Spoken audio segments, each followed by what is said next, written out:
toujours sur le volet de la médiation, et on a parlé de la diplomatie des États, des organisations internationales, de la diplomatie également plus informelle. Il y a un volet qu'il ne faut pas oublier, c'est le volet parlementaire de cette diplomatie. Et j'invite pour nous en parler Catherine Morin-Desailly, sénatrice de Normandie et conseillère régionale de Normandie, ainsi que Thomas Friand, fondateur de l'Open Diplomacy, une structure qui a mis en place, vous allez le voir, une plateforme parlementaire pour la paix.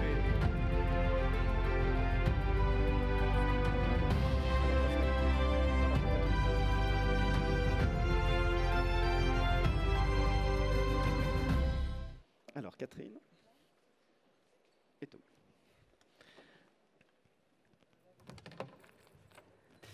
Voilà, Catherine Morin-Desailly, sénatrice brillamment réélue dimanche dernier, Thomas Friand qui a fondé Open Diplomacy, et depuis plusieurs mois, une dizaine de parlementaires des 5 continents travaillent sans se voir physiquement. Ça rejoint d'ailleurs ce que disait à l'instant Salman Shaikh, c'est aussi la diplomatie par le numérique et les échanges par le numérique. Et vous venez de publier la plateforme des parlementaires pour la paix en partenariat entre la région Normandie, Normandie pour la paix et Open Diplomacy. Alors peut-être la première question pour Thomas Friand, c'est de nous dire en quelques mots, qu'est-ce que c'est qu'Open Diplomacy? Déjà, le nom fait réagir. Diplomatie ouverte, ça veut dire qu'habituellement c'est fermé? Merci d'abord François-Xavier pour cette invitation. Je dois dire que je dois être le cadet des intervenants et je suis très très impressionné, et remercier en particulier Catherine Morin-Desailly qui m'a fait la confiance de co-présider ce travail avec elle. Open Diplomacy, c'est quoi? Vous avez raison, diplomatie, diplo en grec, ça veut dire la main fermée. Donc on est vraiment sur quelque chose qu'on tient, le pouvoir, et qu'on cache.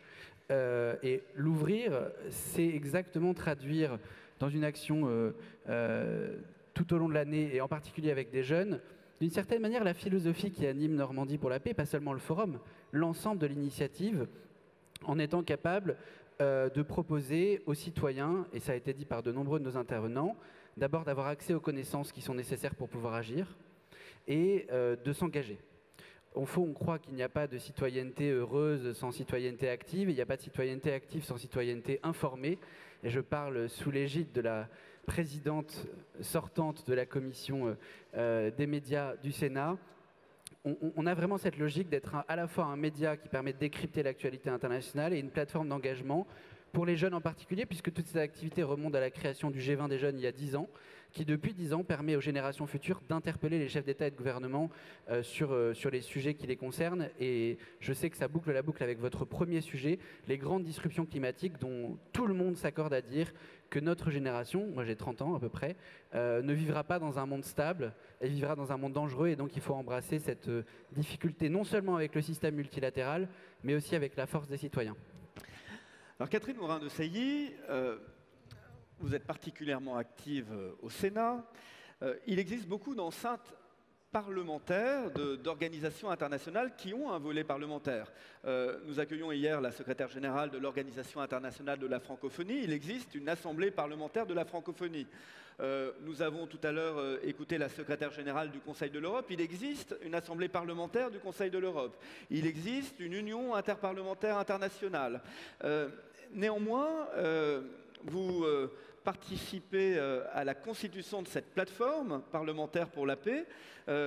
Une dizaine de parlementaires de différents pays, et pas des moindres, puisque ont participé à ces échanges pour le Brésil, l'ancien ministre de la Culture du Brésil. Il y avait des parlementaires du Canada, de la Norvège, du Sénégal, du Liban, du Royaume-Uni, d'Afrique du Sud, d'Inde. Il faut tous les saluer, ils sont en train de nous regarder. Donc ils auraient aimé être là aujourd'hui, mais ils ne peuvent pas l'être. C'est une magnifique initiative. On leur dit bonjour. Je vais poser une question peut-être un peu provocatrice, mais ça veut dire que les outils et les enceintes aujourd'hui parlementaires internationales, elles servent à quelque chose? Bien entendu, elles servent à quelque chose, mais bien sûr c'est un cadre institutionnel. Nous avons dans nos parlements respectifs une commission des affaires étrangères, nous avons une commission des affaires européennes dans la plupart des cas. Nous avons des groupes d'amitié aussi. Au Sénat, je préside le groupe France-Égypte depuis des années et nous travaillons à des sujets, nous faisons avancer la diplomatie parlementaire. Par exemple, très concrètement, moi en ce moment, je suis en train de travailler sur l'hydrodiplomatie avec un collègue sénateur des Français de l'étranger, Olivier Cadic. On travaille sur la problématique du partage des eaux du Nil. Bon.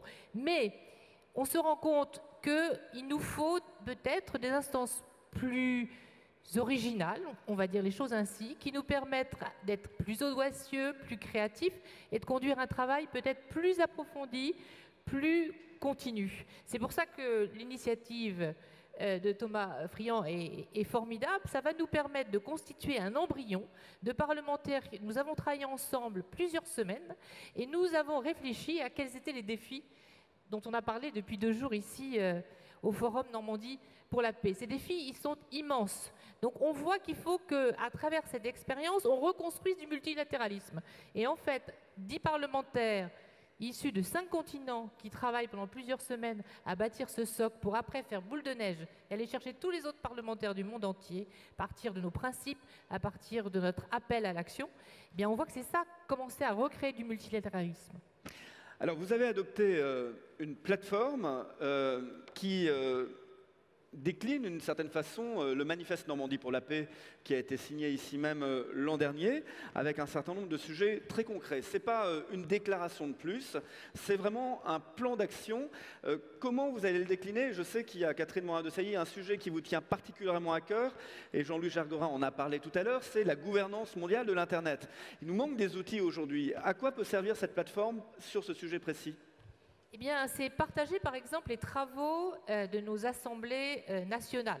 Voilà. Mais on sait que sur ces questions, et d'ailleurs sur la plupart des questions, prenons la question de la crise sanitaire, ça se traite maintenant à l'échelle mondiale. Nous sommes tous interdépendants. C'est pourquoi, encore une fois, le multilatéralisme et les travaux partenariaux sont indispensables. Donc, c'est d'abord confronter jusqu'où vont nos législations nationales. On se rend compte que finalement, c'est à un autre niveau maintenant aussi qu'on peut légiférer. Si on prend la question de l'Internet, traiter de la question de la taxation des GAFAM, bah, ce n'est pas au niveau franco-français que ça va se résoudre.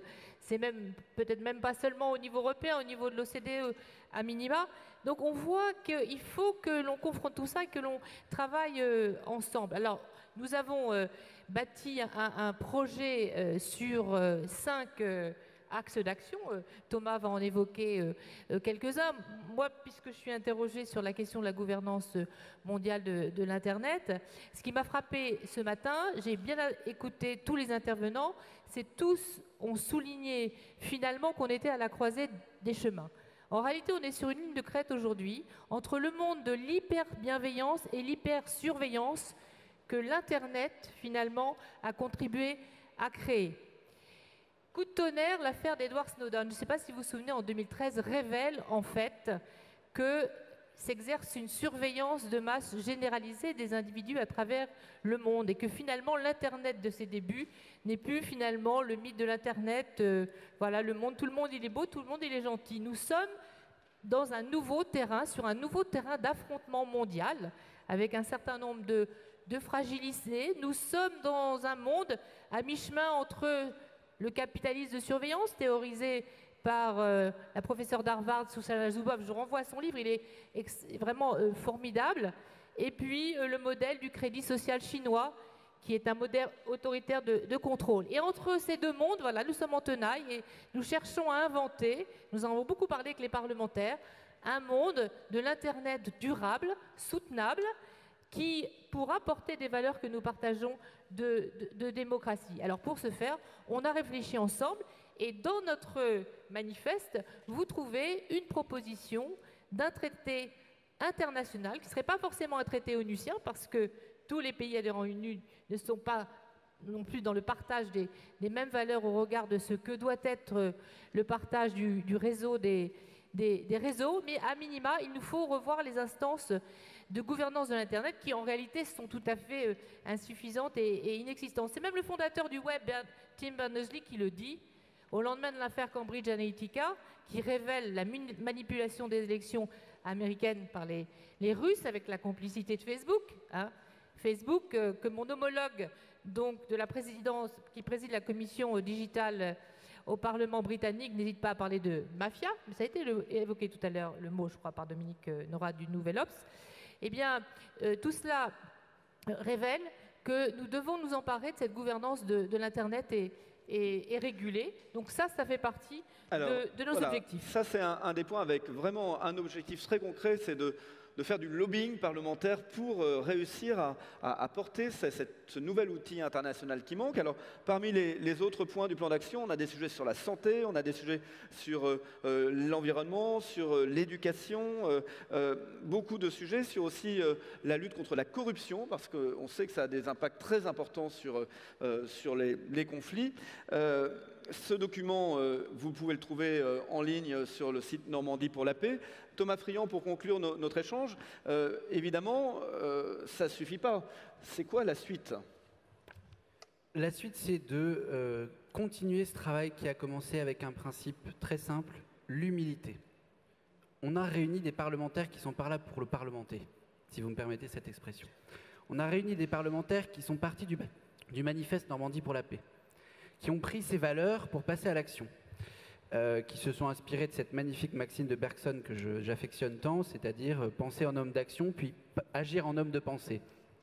Et c'est ce que vous nous avez invité à faire en nous invitant à ce forum Normandie pour la loi. Ce principe d'humilité, il reconnaît, et c'est écrit noir sur blanc, le principe d'interdépendance que Catherine vient de mentionner, qui dit très simplement, aujourd'hui, faire la loi, ça veut dire aussi se confronter au fait que parfois les conditions générales d'utilisation d'une plateforme Internet sont plus puissantes que la loi.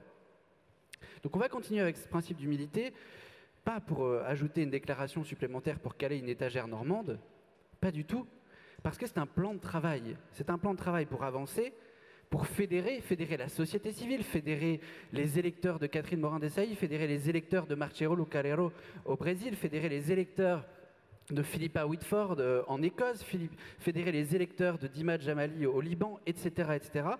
Rassembler des citoyens pour mettre du poids politique dans ce système multilatéral grippé pas par le dysfonctionnement de la diplomatie, mais par la volonté de certaines puissances de se débarrasser de la méthode multilatérale.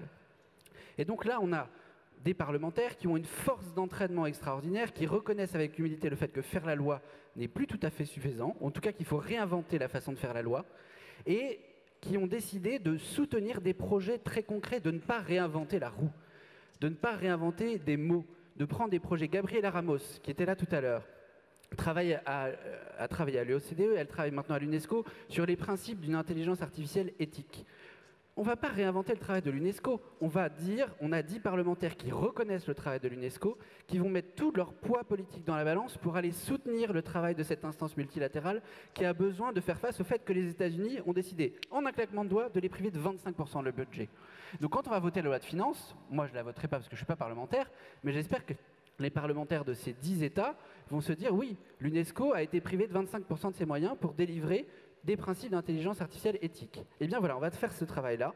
Il y en a des tas, il y en a une vingtaine de projets qui ont été énoncés sur ces 5 grands axes qui correspondent aux préoccupations que le forum a mis en débat, que le manifeste a édicté l'année dernière, et surtout que les jeunes qui sont là, qui sont venus à Normandie pour la paix, qui n'est pas un forum, qui est une initiative très large, nous disent chaque jour: les générations futures ont besoin d'un multilatéralisme fort, faute de quoi on aura un multilatéralisme mort et pas de génération future.